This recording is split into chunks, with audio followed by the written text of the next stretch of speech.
ये टुकड़ा जो मेरे हाथ में है दुनिया का सबसे हल्का और सबसे कम डेंसिटी वाला ठोस पदार्थ है। ये एक एरोजेल है। जैसा कि इसके नाम से पता चलता है, ये 99.8% हवा से बना एक जेल है। इसका वजन कुल 1.74 ग्राम है। जब मैं इसे उठाता हूँ तो मुझे ऐसा लगता है जैसे मैं आसमान का एक टुकड़ा पकड़ रहा हूँ। ये इतना हल्का है कि साबुन के बुलबुले भी इसे उठा सकते हैं। अपने वजन के बावजूद यह -275 डिग्री सेल्सियस से 650 डिग्री सेल्सियस तक के चरम तापमान को सहन कर सकता है और पृथ्वी पर किसी भी अन्य चीज की तुलना में हीट से ज्यादा सुरक्षा प्रदान करता है। हालांकि मेरी उंगली द्वारा लगाए गए हल्के से दबाव से भी एरोजेल हजारों टुकड़ों में बिखर जाता है और धूल में बदल जाता है। लेकिन आश्चर्य की बात यह है कि अगर मैं एरोजेल को किसी भी सरफेस पर लगाऊं, जैसे कि मेरा शरीर, तो यह 100% हाइड्रोफोबिक हो जाता है। ये मुझे पूरी तरह से वाटरप्रूफ बनाता है। इसके अलावा यह धूल नए गैर भंगुर फोम जैसे एरोजेल कंपोजिट भी बनाती है, जिसका इस्तेमाल सुरक्षा की आवश्यकता वाले चरम अनुप्रयोगों में किया जा सकता है। एरोजेल अलग अलग आकार में हो सकते हैं। यह देखते हुए कि वे 99% हवा हैं, क्या आप अंदाजा लगा सकते हैं कि एरोजेल किस तरह की आवाज करेगा?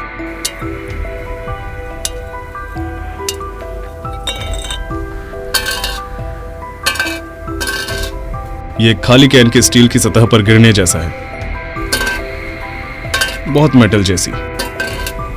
ये आप में से ज्यादातर लोगों की उम्मीदों से काफी अलग है।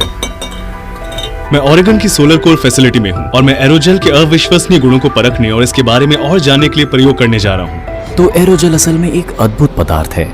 यह अस्तित्व में सबसे कम थर्मल कंडक्टिव ठोस पदार्थ है या ब्रह्मांड में सबसे अच्छा इंसुलेटर है। ये वही पदार्थ है जिसका इस्तेमाल नासा मार्स रोवर्स जैसे अंतरिक्ष यान को इंसुलेट करने के लिए करता है। ये कुछ भी नहीं जैसा है। ये कुछ भी नहीं जैसा है। यह अस्तित्व में सबसे हल्का ठोस पदार्थ भी है। ये किस चीज से बना है? ये 99% हवा है। इस मामले में बाकी 1% या उससे कम अमोर्फस सिलिका है। आप में से ज्यादातर लोग इस वीडियो में इस पदार्थ को पहली बार देख रहे होंगे। हालांकि एरोजेल हमारे जीवन में करीब 100 साल पहले दो वैज्ञानिकों के बीच हुई शर्त के परिणाम स्वरूप आया था। शर्त ये थी कि सिलिका जेल के स्वरूप को नष्ट किए बिना उसमें मौजूद सभी लिक्विड को गैस से बदल दिया जाए। निरंतर खोज के बाद क्रिस्टलर ने आखिरकार सुपर क्रिटिकल ड्राइंग नामक प्रक्रिया का इस्तेमाल करके इस समस्या को हल किया। सुपर क्रिटिकल ड्राइंग में आपको सामग्री को उसके क्रिटिकल पॉइंट पर ले जाना होता है, जो बहुत ही उच्च ताप और उच्च दबाव पर होता है, और आपको जेलों की संरचना को नष्ट किए बिना सारे लिक्विड को बाहर निकालना होता है। ड्राइंग प्रक्रिया के आखिर में हमारे पास केवल हवा से भरा सिलिका का एक त्रिआयामी छिद्रपूर्ण ढांचा होता है। छिद्रों की मोटाई सिर्फ कुछ नैनोमीटर होती है। इसे परिप्रेक्ष्य में रखें तो औसत छिद्र का आकार मानव बाल की चौड़ाई का लगभग 1/10,000 होता है। तो आप सोच सकते हैं कि मैं फंसी हुई हवा को पकड़ रहा हूँ, जहाँ अणु एक एक करके छिद्रों में रुक जाते हैं और वे हीट, आवाज और प्रकाश को पार करने में लगभग असमर्थ हो जाते हैं। तो आप कुछ पानी और एरोजेल पार्टिकल देख रहे हैं। देख सकते हैं कि हाइड्रोफोबिक है। ओह हाँ, एरोजेल की इंसुलिन क्षमता ही इसकी एकमात्र खास विशेषता नहीं है। यह हाइड्रोफिलिक और हाइड्रोफोबिक दोनों विशेषताओं को भी प्रदर्शित करता है। ये कैसे संभव है? आपको ये दिखाने के लिए कि एरोजेल कितना हाइड्रोफोबिक है, मैं एक सरल किंतु प्रभावशाली प्रयोग करने जा रहा हूँ। चलो इसे डुबाते हैं। तो ऐसा इसलिए होता है क्योंकि यह हाइड्रोफोबिक है ना? ये सही है। ये गीला नहीं होता? ठीक है, सत्य का क्षण। अब हम पानी पर कुछ एरोजेल पाउडर छिड़कने जा रहे हैं। गौर करें कि एरोजेल पानी में डूबता नहीं है, यह सचमुच पानी की सतह पर तैरता रहता है, जिससे पानी में अवरोध पैदा होता है। मैं इसे पानी में डाल दूंगा। ये अभी पानी में है। एरोजेल के सुपर हाइड्रोफोबिक गुणों के कारण माचिस अभी भी सूखी और जलती हुई है। वाह, यह अद्भुत है। हिलाने के बाद भी एरोजेल पाउडर पानी के अणुओं के साथ मिक्स नहीं होता है। पार्टिकल बिल्कुल भी गीले नहीं हो रहे हैं। पानी को स्कूप करने की कोशिश करना पूरी तरह से बेकार है। चम्मच से केवल एरोजेल पाउडर ही बाहर आता है। देखो, चम्मच पूरी तरह डूबा हुआ है, लेकिन पूरी तरह सूखा है। मैं कुछ पार्टिकल डालने जा रहा हूं। मैं सोच रहा हूं कि अगर मैं इसे अपने पूरे शरीर पर लगा लूं तो क्या होगा? क्या मैं वाटरप्रूफ हो जाऊंगा? वाह, ये सही है। ये बहुत बढ़िया है। यह अद्भुत है। ये गेंद के आकार की बूंदें वास्तव में मेरे हाथ को नहीं छू रही हैं। मेरी त्वचा और पानी के बीच एरोजेल पाउडर की एक परत है। ये अद्भुत लग रहा है। वाह, मैं अपना पूरा हाथ देता हूं। वाह, यह जादू जैसा लगता है। हाँ सच में ऐसा है। लेकिन जब मैं अपने पूरे शरीर को इन कणों से ढक लूंगा तो जो कुछ हम देखेंगे वह हमारे दिमाग हिला देगा। चूंकि ये मेरे हाथ पर है इसलिए पार्टिकल मेरे हाथ को पूरी तरह से सुखा रहे हैं। ये बात सही है, धन्यवाद। क्योंकि ये आपकी त्वचा से सारा तेल निकाल देता है। हमारे पास ये दो सेटअप हैं। एक तरफ हमारे पास ये मिनी गमी बर्गर है जिसे हम सीधे इस बंसन बर्नर के लपटों के सामने रखेंगे, और दूसरी तरफ यह मिनी गमी बर्गर एक एरोजेल द्वारा सुरक्षित है। आप यहाँ बहुत तेज हीट देख सकते हैं। चलिए शुरू करते हैं। ठीक है, मैं यहाँ बदलाव देख सकता हूँ। यह पिघलना शुरू हो गया है और नीचे का हिस्सा पिघल रहा है। यहाँ कोई अंतर नहीं है। हे भगवान, ये आधा जल भी गया है। यहाँ कोई एक्शन नहीं हो रहा है। हाँ, जैसा कि आप देख रहे हैं, यह सेटअप इस हैमबर्गर की सुरक्षा के मामले में बहुत अधिक प्रभावी है और यह धुएं पर है। आप अंतर देख सकते हैं। अगर ये इंसुलेशन वाकई इतना अच्छा है और अगर आप इसका इस्तेमाल अंतरिक्ष यान को इंसुलेट करने के लिए कर रहे हैं, तो इसका इस्तेमाल पृथ्वी पर हर चीज को इंसुलेट करने के लिए क्यों नहीं किया जाता है? ठीक है, जैसे इमारतों से लेकर कपड़ों तक। पता चला कि इसमें एक बड़ी समस्या है। अगर आप इसे दबाते हैं और बेझिझक आगे बढ़ते हैं, ये 1000 छोटे छोटे टुकड़ों में बिखर जाएगा। थोड़ा दबाव डालने पर देखिए कितनी आसानी से धूल में बदल जाता है। मुझे ये पसंद है, ये बहुत सुंदर है। इसे बनाने की शुरुआत से ही एरोजेल के साथ चुनौती ये रही है कि ये बहुत भुंगर है, और यही हम ओरोस लैब्स या सोलर कोर में करते हैं कि कैसे इसे भुंगर नहीं बनाया जाए ताकि आप इसे किसी भी चीज में इस्तेमाल कर सके। तो क्या आपने ये समाधान निकाला है? ये सही है। हाँ, तो ये एक एरोजेल के साथ मिलाया गया एक क्लोज सेल फोम है। क्लोज्ड सेल फोम सिलिका पदार्थ से बने होते हैं जिनकी संरचना छोटी सील बंद एयर पॉकेट से बनी होती है। फ्लेम थ्रोवर परीक्षण और इसे मेरे पूरे शरीर पर परीक्षण करने से पहले हम इस फोम के साथ एक छोटा सा परीक्षण करेंगे। अगर वह गिर जाए तो मुझे तुरंत अपना हाथ हटाना होगा। हाँ मैं तेज हूँ। तुम तैयार हो? तुम इसे जितना चाहो उतना बढ़ा सकते हो।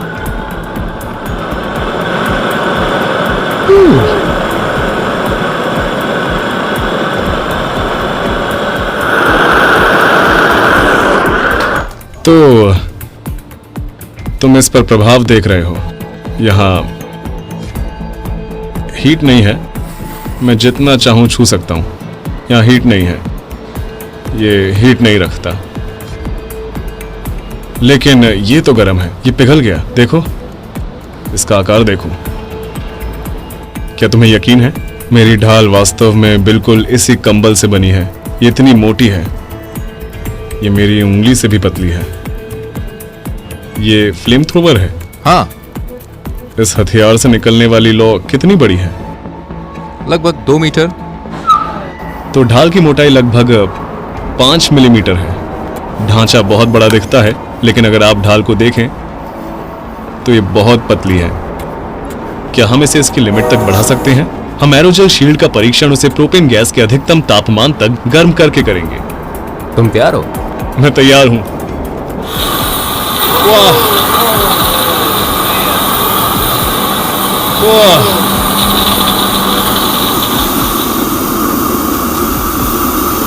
मुझे साइड से थोड़ी हीट महसूस हो रही है, लेकिन बीच से कुछ नहीं। क्या तुम मुझे और करीब ला सकते हो? मैं चाहता हूँ कि तुम इतने करीब आओ। मैं अभी इसे छू सकता हूँ। रूही, मुझे लगता है कि लौ चारों ओर आ रही है। शायद इतना ही काफी है। चलो रुके हैं। हाँ, लौ का औसत तापमान लगभग 1200 डिग्री सेल्सियस था। अब तक के सबसे खतरनाक प्रयोग पर आगे बढ़ने से पहले मुझे ये दिखाना होगा कि एरोजेल शोर को भी कैसे रोकता है। हमारे पास एक बॉक्स है जिसे हमने 16 कोर एरोजेल फोम से लाइन किया है। इस बॉक्स के अंदर स्पीकर डालो और देखो एरोजेल फोम कैसे काम करता है। ठीक है, चलो शुरू करते हैं। ठीक है।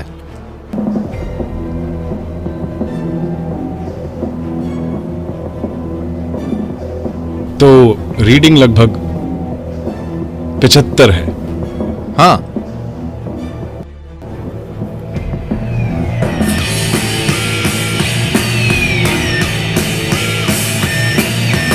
अब ये लगभग 95 है। हाँ, ये लगभग सही है। म्यूजिक के बिना भी इस कमरे में अभी भी बहुत शोर है। हाँ, आप देख सकते हैं कि म्यूजिक के बिना ये लगभग 50 है, इसलिए हम कह सकते हैं कि यह 50% शोर को रोक सकता है। जो लोग इससे परिचित नहीं हैं, उन्हें बता दें कि लिक्विड नाइट्रोजन बहुत ज्यादा ठंडा होता है, जिसका तापमान लगभग -196 डिग्री सेल्सियस होता है। आपको क्या लगता है ये कितना सुरक्षित है? अगर मैं बिना दस्ताने के लिक्विड नाइट्रोजन को छू लूं तो क्या होगा? अगर ये आपकी त्वचा के संपर्क में आए तो ये अच्छा नहीं होगा, ये आपकी त्वचा को जमा देगा। तब तो मेरा हाथ टूट जाएगा। ये बिल्कुल सही है। हम पहले बहुत तेज आवाज सुनेंगे, इसलिए अगर बहुत तेज आवाज आए तो चिंता ना करें।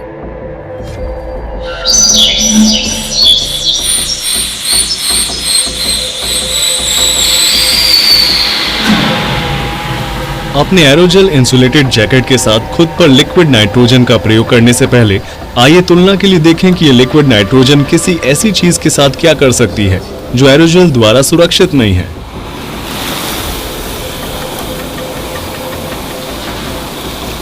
तो ये है लीडेनफ्रॉस्ट प्रभाव। लिक्विड नाइट्रोजन और फर्श के बीच तापमान का इतना बड़ा अंतर होता है कि ये सचमुच अब्सॉर्ब नहीं हो पाता।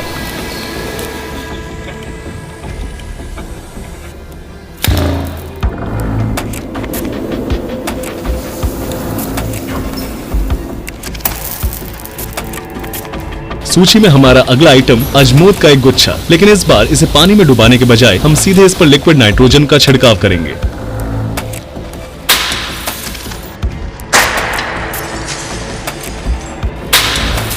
वाह!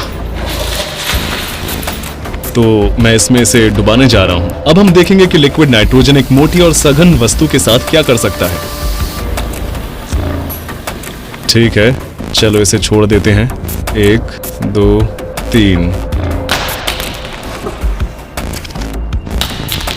वाह!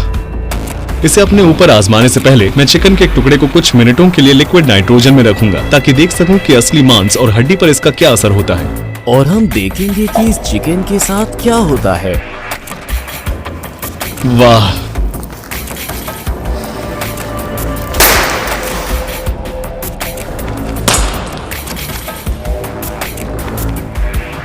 चिकन कहाँ है? ये कहाँ है? हड्डियां भी टूट गई हैं। तब ये बहुत खतरनाक हो सकता है। ये बहुत खतरनाक है। मैंने जो कुछ देखा वह आश्चर्यजनक भी है और चिंताजनक भी, क्योंकि अब अगला प्रयोग का सब्जेक्ट मैं ही बनूंगा। अब मेरी बारी है। लिक्विड नाइट्रोजन की प्रचंड ठंड को झेलने के लिए मेरे पीछे माइक सीधे मुझ पर लिक्विड नाइट्रोजन छिड़कने के लिए तैयार है। ठीक है, तुम लोग तैयार हो? 5 4 3 2 1।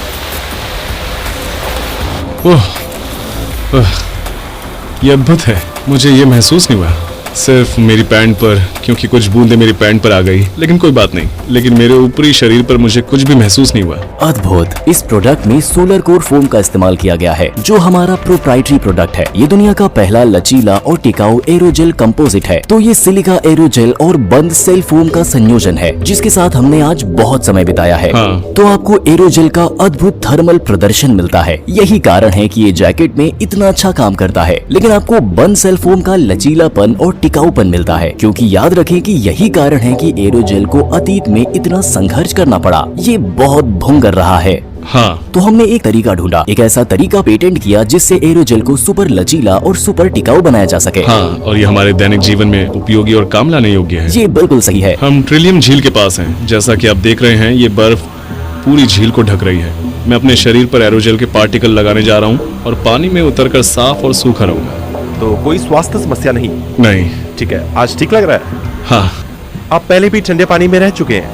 हाँ। ठीक है, बढ़िया। हमने हर स्थिति के लिए हर चीज तैयार कर रखी है। मेरे पास पाउडर सिलिका एरोजेल की एक बाल्टी है और मैं उससे अपने पूरे शरीर को समान रूप से लगा रहा हूँ। आइए देखें कि क्या ये मुझे पानी के नीचे भी सूखा रख सकता है।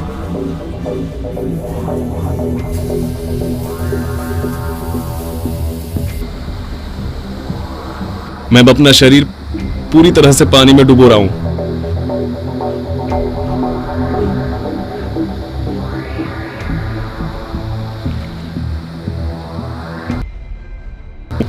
ये चमत्कार है दोस्तों।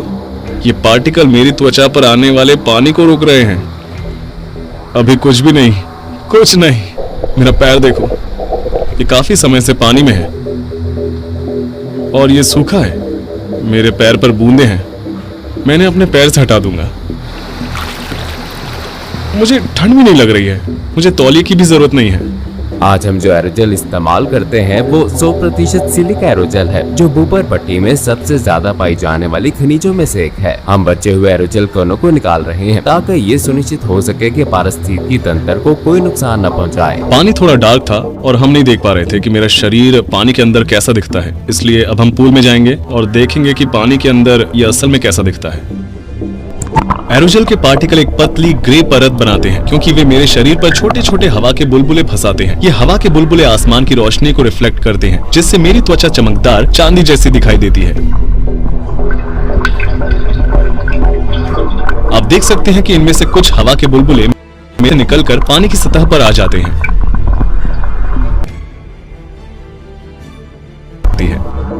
पूरी तरह से सूखा। चलो फिर से कोशिश करते हैं।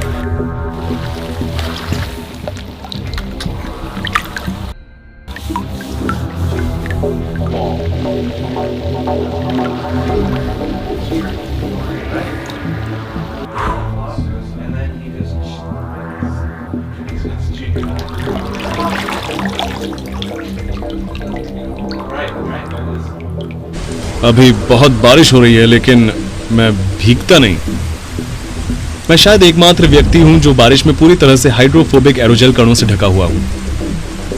अगर आप ध्यान से देखें तो पूल के पानी की सतह पर बारिश की बूंदें हैं। इसका मतलब है कि बारिश का पानी और पूल का पानी जहां मिलते हैं वहां पूल और बारिश के पानी के बीच एरोजेल की एक परत होती है।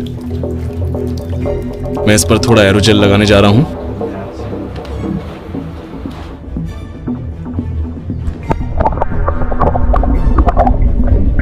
मुझे ऐसा लग रहा है जैसे ये गीला हो रहा है। बिल्कुल नहीं। अंदर तो पानी है पर बाहर बिल्कुल सूखा है। क्या बात है?